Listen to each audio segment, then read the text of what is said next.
millions of CP anglers.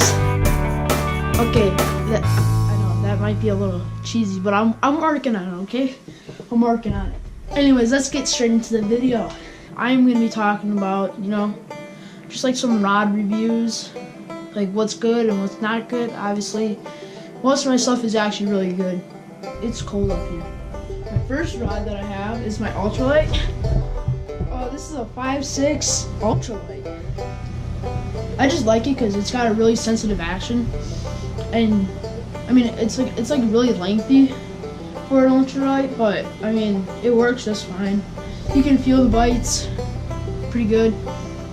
I mean I like it. It's just like you can feel the bites. It's really good for those panfish. You can really work the baits really well. You can also use it for bass if you really like using smaller baits for bass. I mean, I also like using smaller baits for bass, just for fun, because I just like the fight from bass. But anyways, there's the ultralight. Nothing much to that. Finesse setup. This is 8-pound line, 8-pound braid. It's really light line, and then I also have I think this is I want to say either an 8-pound, 10-pound monofilament leader, clear leader. And I don't even know why I still have this spinnerbait on, but I just left it on.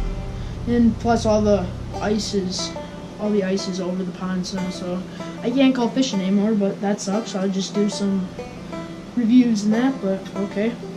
But anyways, this is my first ever open bail rod. I like to get like the better stuff, something that'll last. Sodota, Shimano, 250. I like this. I like that reel. Okay, so this is my top water rod. It's a 6-foot rod. I mean, I like these 6-foot rods, and just for like top water, because you're not always slapping the water with it. You're not making a ton of commotion on the water with your rod tip and that. But anyways, this is my first bait caster rod. 6-foot, medium, I forgot what action it is. Medium heavy, and I got 20-pound braid on there with a Daiwa reel open bait caster. I like this because it does have a really nice drag system, and it does work for catching up on your line, like your slack line when you're jerking your baits in top water. So like your top water spooks or like your walking baits, your poppers. It does a really nice job of catching up onto that line. So, and it's a high gear ratio.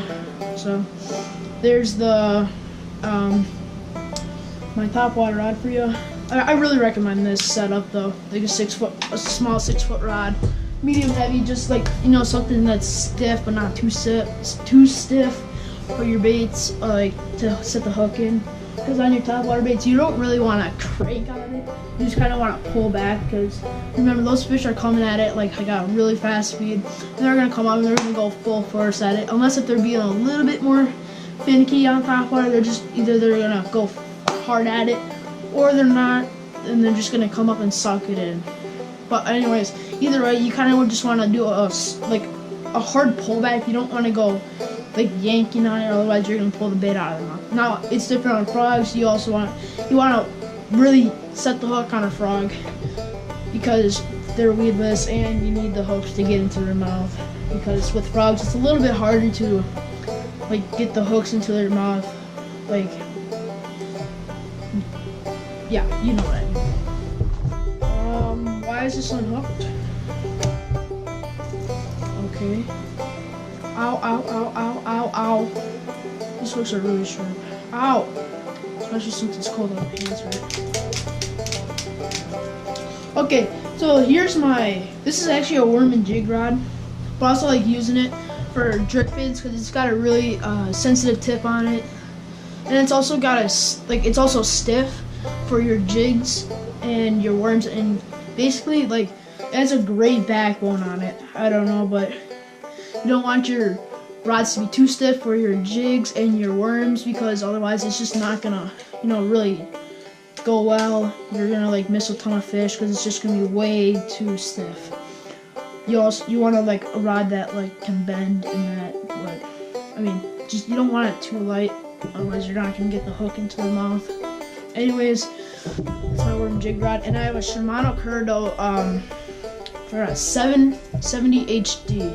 Yeah, that's correct. Yeah, 70 HD reel on it. I think this was like $200 or something like that. I mean, it's kind of expensive, but it does work. I mean, I haven't had any problems with it.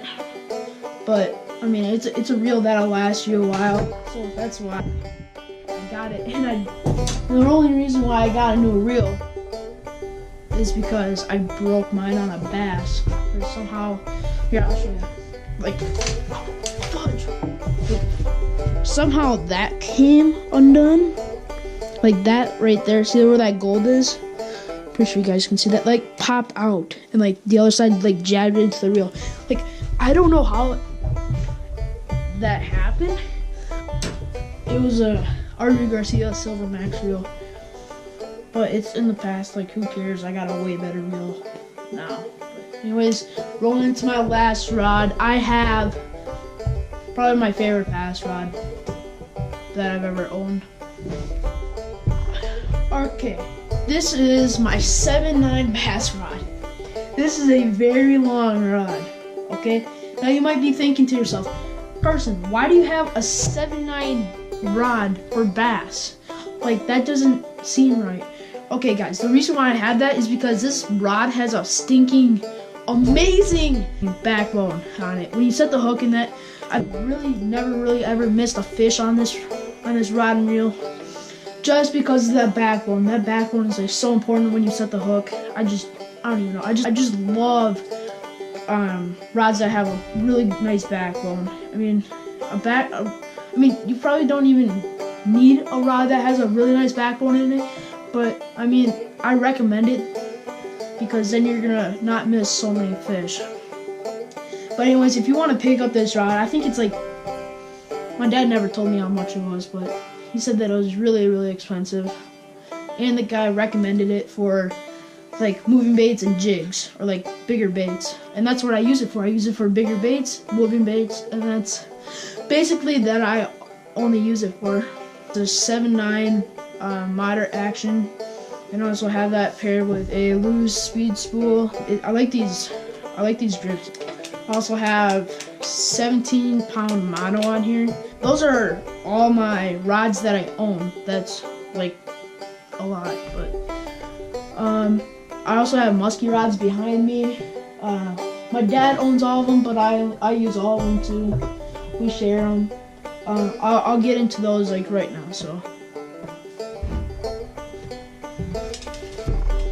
okay, so starting off with the first musky rod. This is the smallest musky rod.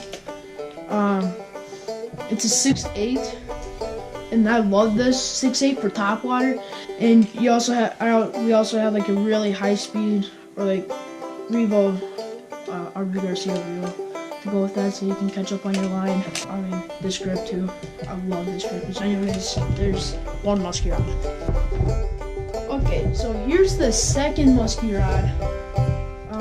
I use this for my bucktails, but also I want a bigger rod than this 7-foot rod, just because I mean, when you're cranking in big bucktails or like bucktails at a faster speed, I mean, it's gonna be a lot easier with a bigger rod than a 7-foot, even bigger than an 8-foot rod. But an 8-foot rod is like the smallest that I'll go for bucktails. I mean, the biggest that I'd go for bucktails, like if you really want to get like big bucktails and you want to chuck those in the fall for bigger fish, the maximum that I would want to go is probably like a 9-foot rod.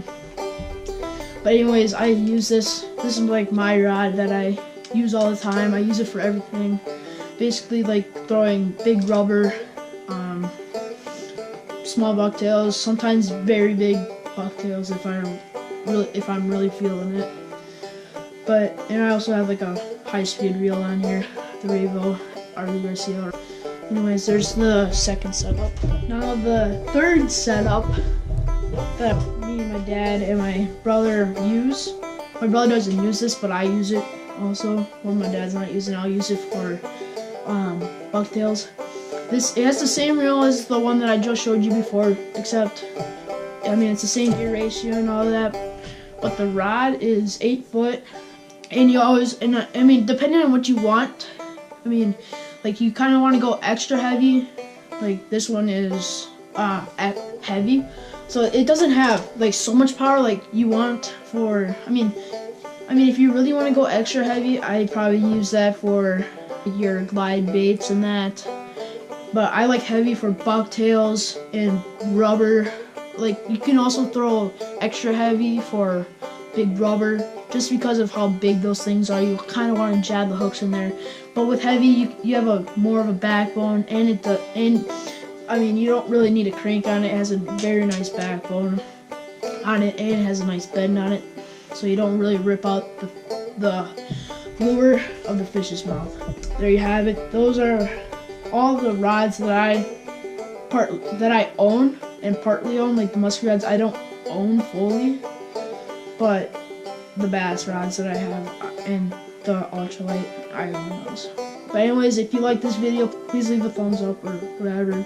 Comment down below if you want to see more videos like this. Like if you want, I can get really specific about these rods and reels and tell you which one's like better for like this type of fishing and which one's not that good for this fishing, and same with the rods and the line too. So anyways, please subscribe if you're new. I really hope, this video could probably like limit some of your decisions on what reels and like rods and reels that you want to get for like a certain species. But anyways, there's another video that's coming in here soon. It's about what baits what musky baits to throw in different types of season. See ya.